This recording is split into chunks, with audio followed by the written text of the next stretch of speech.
బ్రహ్మర్షి పితామహ పట్టేసారి యొక్క దివ్య చైతన్యంతో కనెక్ట్ అవుతూ అద్భుతమైన కనకధారా స్తోత్రం యొక్క యోగార్థాన్ని వేదార్థాన్ని తెలుసుకుంటున్నాం మాస్టర్స్. ఈరోజు మనం కనకధారా స్తవం గురించి జ్ఞానాన్ని తెలుసుకుంటున్నాం అన్నమాట. దైవభూమిగా పిలువబడే కేరళ రాష్ట్రంలో పెరియార్ నదీ ప్రవాహక ప్రాంతంలోని కాలడి గ్రామంలో ఒకానొక సాంప్రదాయమైన బ్రాహ్మణ కుటుంబంలో జన్మించిన ఆది శంకరాచార్యుల వారు అతి పిన్న వయస్సులోనే తండ్రి శివ గురువును కోల్పోయారు. పెంచి పెద్ద చేసిన తల్లి ఆర్యాంబాళ్ వద్ద ఆయన తొలి వేద విద్యాభ్యాసం చేశారన్నమాట. 8 సంవత్సరాల చిన్న వయస్సులో సన్యసించిన శంకరులు ఒకానొక రోజున భిక్షాటనకై బయలుదేరి ఒక బ్రాహ్మణి ఇంటి వద్ద భిక్షను అర్థించారు. కటిక పేదరాలైన ఆమె తమ ఇంటిని అంతా వెతుకుతుండగా ఒకే ఒక వడలిన ఉసిరికాయ లభ్యమైనది. ఎంతో సంకోచంతో ఆమె భిక్షాపాత్రలో ఉసిరికను వేసింది.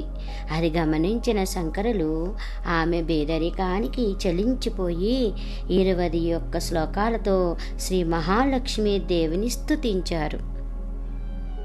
స్తోత్రం యొక్క అందం మరి శంకరుల సమర్పణ భక్తికి ముచ్చటపడిన లక్ష్మీదేవి ప్రత్యక్షమై తనను ఎందుకు గుర్తు చేసుకున్నారని ప్రశ్నించడంతో జరిగింది ఇదంతా. శంకరులు అమ్మవారితో ఆ బీదరాలిని అనుగ్రహించి ఆమె దారిద్ర్యాన్ని దూరం చేయమని విన్నవించుకోగా అమ్మవారు ఈ విధంగా స్పందించారు. ఆ బ్రాహ్మణి గత జన్మలలో ఇలాంటి దాన పుణ్యకార్యాలు చేయలేదు కనుక కర్మ సిద్ధాంతాన్ని అనుసరించి ఆమె ఐశ్వర్యం పొందడానికి అర్హురాలు కాదు అని చెప్పారన్నమాట లక్ష్మీదేవి. అందువల్ల ఈ జన్మకు ఆమె దారిద్ర్యం అనుభవించాల్సిందే అని లక్ష్మీదేవి చెప్పింది. ఇది విన్న శంకరులు బ్రాహ్మణి నిస్వార్థంగా తనకు దానం చేసిన ఆమలకాయను ప్రస్తావించి, అమ్మా, ఆమె దారిద్ర్యాన్ని నీవు తప్ప ఎవరు తొలగించగలరు అని ప్రార్థించారు. ప్రసన్నురాలైన లక్ష్మీదేవి శంకరులు స్తుతించుతూ ఉండగా స్వర్ణ ఉసిరికాయల వర్షాన్ని ఆ పేదరాలి గుడిసెపై కురిపించిందన్నమాట. ఆ విధంగా శంకరుల ముఖారవిందం నుండి జాలువారిన స్తోత్రమే కనకధారా స్తోత్రంగా ప్రఖ్యాతి చెంది నేటికి భక్తుల యొక్క సంపదల వృద్ధికై స్తుతించబడుతోంది. Okay masters. అంగం హరే పులకభూషణమాశ్రయంతి భృంగాంగనీవ ముకుళాభరణం తమాలం అంగీకృతాఖిల విభూతిరపాంగలీలా మాంగళ్యదాస్తు మమ మంగళదేవతాయా. వేదార్థం యోగార్థం కూడా తెలుసుకుందాం మాస్టర్స్. అమ్మా, నల్లని గానుగ వృక్షానికి ఆభరణంగా తలపించే అరవిరిసిన కుసుమాలను ఆశ్రయించిన భ్రమరాల వలె ఆనందమే ఆభూషణమై పులకరించిన హరి శరీరాన్ని ఆశ్రయించిన దానువు. లీలామాత్రంగా సకల శుభక్రతువులను నీ కడగంటి చూపులతోనే చేయించగల తల్లి, శుభమైన నీ దృష్టిని మాపై కూడా ప్రసరించి మాకు సకల మంగళాలను అనుగ్రహించు ఓ మాంగళ్య దేవత. యోగార్థం తెలుసుకుందాం. అమ్మా, మా జీవితంలో గూడు కట్టుకున్న నల్లటి చీకటి వంటి అజ్ఞానంలో అరవిరిసిన జ్ఞానకుసుమాలుగా వికసించిన నీవు జ్ఞాన మకరంధ్రాన్ని ఆశ్రయించిన తుమ్మెద వంటి మాపై నీ శుభదృష్టిని ప్రసరించి మాకు సకల మంగళాలను చేకూర్చు మాంగళ్య దేవత అని ప్రార్థించారన్నమాట.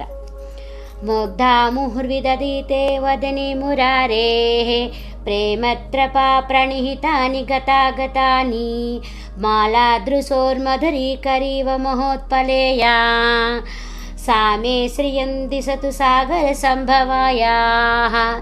ఇక్కడేం చెప్తున్నారంటే వేదార్థం, అమ్మా, నీలి కలువల వంటి నీ కన్నుల నుండి వెలువడే చూపుల మాలతో ముగ్ధ మనోహరమైన వదనం గల మురారిని మాటి మాటికి ప్రేమ నిండిన నయనాలతో బిడియంగా వీక్షించే నీవు ఐశ్వర్యాన్ని వర్షించే ఆ చల్లటి దృష్టిని మాపై కూడా ప్రసరించు ఓ సాగరతనయా అని ప్రార్థిస్తున్నారు.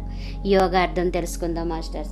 అమ్మా, నీలి కలువలలోని మధువుకు ఆకర్షితులైన తుమ్మెదల వలె మా ఆజ్ఞాచక్రంలోని నీలి పద్మాన్ని వికసింపచేయి. ఆత్మజ్ఞాన తృష్టను మాకు అనుగ్రహించు. జ్ఞాన పుష్పమాలికలతో మమ్మల్ని పోషించి మాకు సాగరం వంటి విశాల దృక్కోణాన్ని ప్రసాదించు ఓ సాగర కన్యా అని ప్రార్థిస్తున్నారనమాట. ఆ మేలితాక్షం అధిగమ్య ముదా ముకుందం ఆనందకందం అనిమేషం అనంగతంత్రం ఆకేకరస్థిత కనీనిక పద్మనేత్రం భూతే భవై మమ భుజంగ శయాంగనాయాః. వేదార్థం చెప్పుకుందాం మాస్టర్స్. అమ్మా, అనంగతంత్రునకు అంటే మన్మధుడు తల్లివైన నీవు ఆనందానికి మూలానివి. ప్రేమ పారవశ్యంలో ఓలలాడుతూ బ్రహ్మానందపు మత్తులో మధించిన మాత అరవిరిసిన నేత్రాలతో ముకుందుడిని కనురెప్ప వేయకుండా వీక్షించే నీ నేత్ర కొసభాగాల నుండి వెలువడే సందేశానికి అంటే జగత్ రక్షణార్థం అన్నమాట. భుజంగంపై నిశ్చలంగా శయనించిన నారాయణుడు స్పందిస్తున్నాడు. స్పందనను కలుగచేసే అట్టి శుభమైన వీక్షణను మాపై కూడా ప్రసరింపచేసి మమ్ము ఐశ్వర్యానికి పాత్రలను చేయి తల్లి. యోగార్థం తెలుసుకుందాం మాస్టర్స్. అమ్మా, నిశ్చలంగా భుజంగంపై నిద్రించిన నారాయణుడి వలె ఈ బుసలు కొడుతున్న మాయా సంసారమనే విషసర్పపు కోరల మధ్య నిశ్చలంగా ఉండే మనోహ ఆత్మస్థైర్యాలను మాకు ప్రసాదించి మమ్ము ముక్తి మార్గం వైపుకు పయనింపచేయి. ప్రేమ కరుణ నిండిన హృదయంతో సకల భూతాల పట్ల స్పందన శక్తిని నీ కడగంటి చూపుతో అనుగ్రహించి మాకు బ్రహ్మానంద భోగాన్ని అనుగ్రహించు మాతా అని వేడుకుంటున్నారన్నమాట. కంటి చూపు మాత్రంచే భుజంకంపై శయనించిన నారాయణుని నీలో స్పందనలు కలగచేసే తల్లి అని అన్నమాట. బాహ్యాంతరే మధుజిత శతకౌస్తుభేయా హారావళీవ హరినీళీవ హరినీలమయీ విభాతి కామప్రదా భగవతోపి కటాక్షమాలా కళ్యాణమావహతు మే కమలాలయాయాః. వేదార్థం చెప్తున్నారు.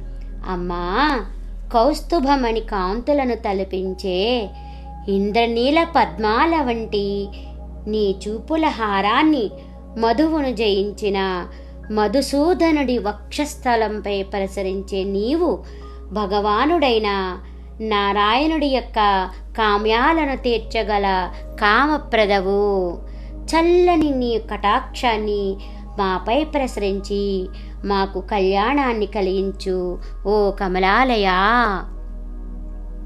యోగార్థం తెలుసుకుందాం మాస్టర్స్. అమ్మా, మధువు అంటే తేనె వంటి ప్రాపంచక విషయ వాంఛలను జయించే ఇంద్రియ నిగ్రహాన్ని ప్రసాదించి మా ధర్మబద్ధమైన కోరికలను తీర్చుదానవు. ఈ సంసారం బయట విషయాలు అన్నీ కూడా తేనెలా తీయగా ఉంటాయన్నమాట. అందుకని ధర్మబద్ధమైన కోరికలను తీర్చుదానవు.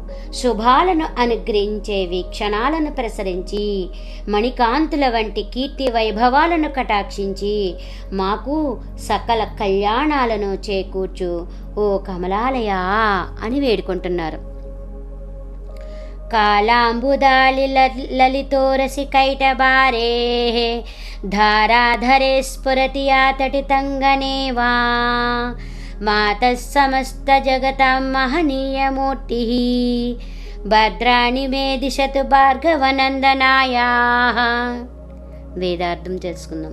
అమ్మా, నల్లని మేఘాలలో మెరుపు తీగ వలె మేఘశ్యాముడైన కైటబహారుని వక్షస్థలంపై మెరుపుతీగ వంటి చూపులను ప్రసరించే నీవు సమస్త జగత్తులను పాలించే మహనీయమూర్తివి. అట్టి కాంతులను వర్షించే నీ శుభదృష్టిని మాపై ప్రసరించి మాకు భద్రమును చేకూర్చు ఓ భార్గవ నందిని అని వేడుకుంటున్నారు. యోగార్థం తెలుసుకుందాం మాస్టర్స్. అమ్మా, మెరుపుతీగ వంటి నీ చూపులతో జ్ఞానకాంతిని ప్రసరించి మాలోని తమస్సు అనే కీటకాన్ని సంహరించి మాకు భద్రాన్ని ప్రసాదించు ఓ భార్గవ విద్యాస్వరూపిణి. ప్రాప్తం పదం ప్రథమతః ఖలు యత్ప్రభావాత్ మాంగళ్యబాధి మధుమాధిని మన్మథేన మయ్యే పతే తదిహ మందరమీక్షణార్థం మందాల సంచమకరాలయ కన్యకాయాః. వేదార్థం మాస్టర్స్.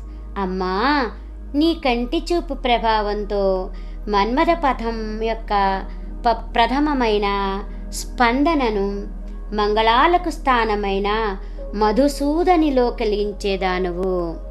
చూసారా?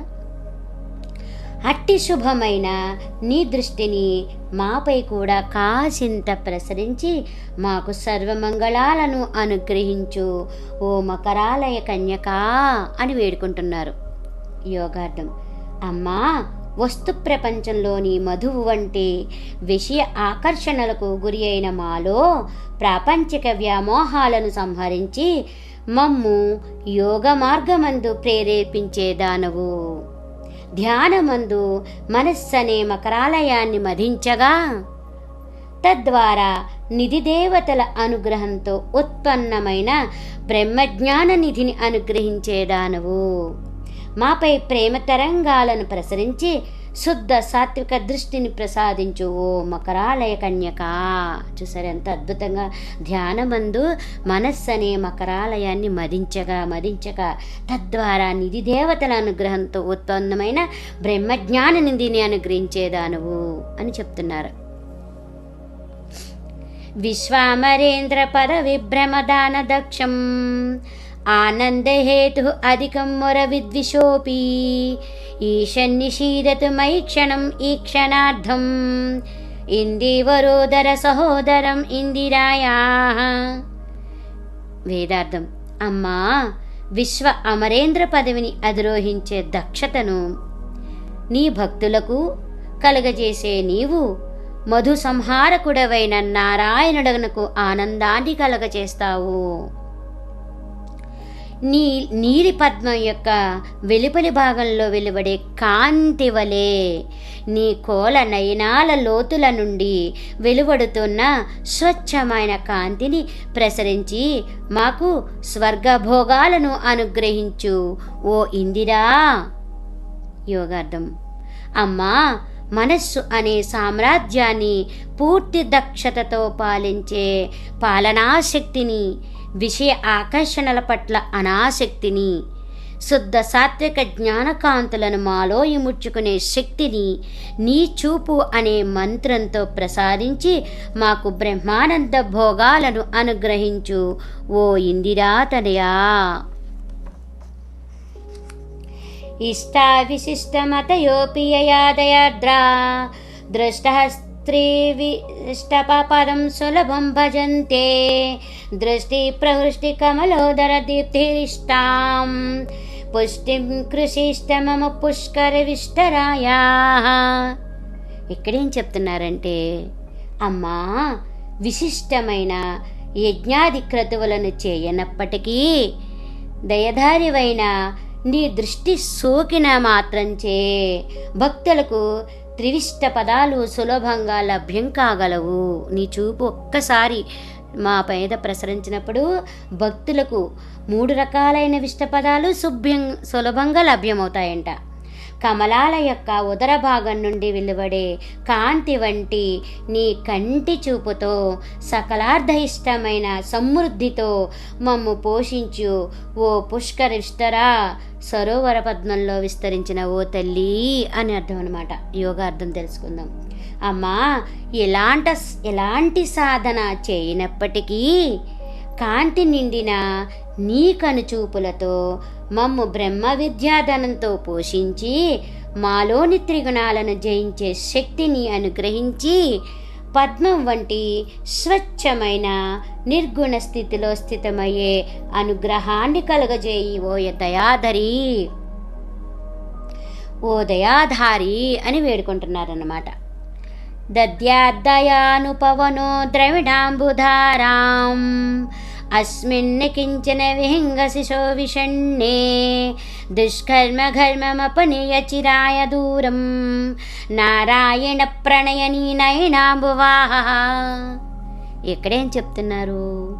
అమ్మా, నీ హృదయం నుండి వీచే దయాపవనాలతో ద్రవ్యమేఘాలను మా వైపుకు మరలించి సంపత్వర్షపు ధారలను కురిపించు. దారిద్ర్యంతో కొట్టుమిట్టాడే మా దాహార్తిని తీర్చగల దానవని చాతక పక్షి వలె ఎదురు చూస్తున్నాం తల్లి. అంటే మా దాహార్తిని తీర్చగల దానవని చాతక పక్షి వలె ఎదురు చూస్తున్నాం అన్నమాట మనం. నల్లని మబ్బుల వంటి నీ నయనాలతో మా దుష్కర్మలను తాపత్రయాలను మరల తిరిగి రానంత దూరాలకు తరిమివేయి ఓ నారాయణ ప్రణయని. యోగార్థం. అమ్మా, భావదారిద్ర్యంతో కొట్టుమిట్టాడే మాలో జ్ఞానధారగా వర్షించి మా జ్ఞానదాహార్తిని తీర్చు. మా దుష్కర్మలు దాని నుండి ఉత్పన్నమైన మరిన్ని కర్మలను జ్ఞానమేఘ ప్రవాహంలో మరల తిరిగి రానంత దూరంగా తరిమివేయి ఓ నారాయణ ప్రణయని అని వేడుకుంటున్నాం అన్నమాట. గీర్దేవతేతి గరుడధ్వజ సుందరీతి శాకంబరీతి శశశేఖర వల్లభేతి సృష్టిస్థితి ప్రళయకేళిషు సంస్థితాయై తస్యై నమ త్రిభువనైక గురుస్తరుణ్యై. ఇక్కడేం చెప్తున్నారు వేదార్థంతో? అమ్మా, వాగ్దేవి అయిన సరస్వతిగా, గరుడధ్వజుడి సుందరివైన మహాలక్ష్మిగా, శాకాంబరేతి అయిన అన్నపూర్ణగా, శశిశేఖర వల్లభవైన పార్వతిగా, సృష్టి స్థితి లయాలను ఒక క్రీడగా నిర్వహిస్తూ త్రిభువనాలను పాలించే ఓ తరుణి, నీకు నా నమస్కారములు. శృత్యై నమోస్తు శుభకర్మఫలప్రసూత్యై రత్యై నమోస్తు రమణీయ గుణాన్నవర్ణాయై శక్త్యై నమోస్తు శతపత్రనికేతనాయై పుష్ట్యై నమోస్తు పురుషోత్తమ వల్లభాయై. వేదార్థం యోగార్థం రెండు కలిపి చెప్పుకుందాం. శుభకర్మలను ఫలాలుగా ప్రసరించే వేదమాతకు నా నమస్కారములు. రమణీయమైన గుణాలను ప్రసాదించే రతీదేవికి నా నమస్కారములు. శతదళ పద్మంలో నివసించే శక్తిదేవికి నా నమస్కారములు. సమృద్ధిని ప్రసాదించే పురుషోత్తమ వల్లభకు నా నమస్కారములు. చక్కగా మనం ఈ కనకదార స్తోత్రం యొక్క అర్థాలను తెలుసుకుంటూ చక్కగా అలా లయమైపోదాం మాస్టర్స్. Thank you.